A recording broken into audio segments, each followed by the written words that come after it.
photo. Shutterstock A man who had sought to avenge his brother's murder by shooting the killer's own brother has had his 20-year prison term confirmed on appeal.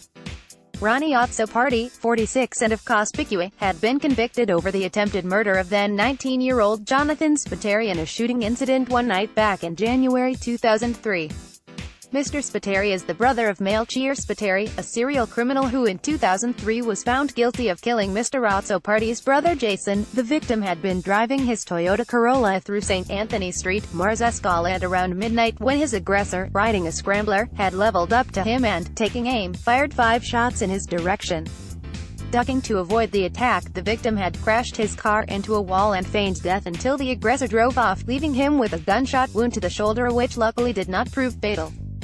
Speaking to the police, the victim had indicated Ronnie Azzopardi as the culprit, insisting that, in spite of the enveloping darkness and the helmet-covered face of the motorcyclist, he could identify the alleged aggressor's bike.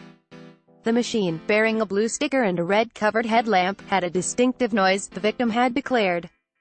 In the course of the trial by jury, a court-appointed expert had concluded that the scrambler could have been used in spite of a faulty clutch and a slightly rusty state. Back in 2011, the jurors had declared Mr. Azzopardi guilty with a verdict of 7 against 2, for attempted murder, unlicensed possession of a firearm and voluntary damage to third-party property. The accused was condemned to a 20-year jail term in order to pay court expert expenses amounting to €1,439.79.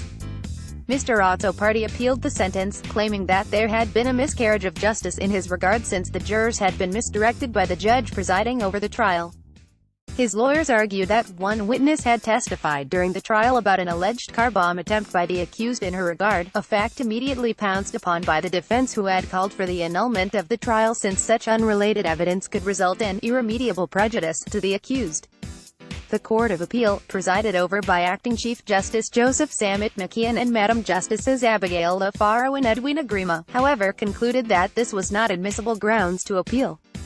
Both the judge presiding over the trial as well as the prosecutor had pointed out that the testimony of this particular witness amounted to hearsay evidence and thus was to be discarded. On the basis of all evidence put forward, the conclusion of the jurors as judges of fact had indeed been correct, the Court of Appeal observed. As for the punishment meted out, the court declared that this was not excessive considering the cheap price tag placed upon human life by the accused and the fact that innocent third parties might have also been injured. The man had an unruly character with a criminal track record dating back to 1991, having been born and raised in a crime-riddled social background, where disputes were resolved through the use of violence, the court remarked, pointing out that the courts had a duty to curb such antisocial behavior.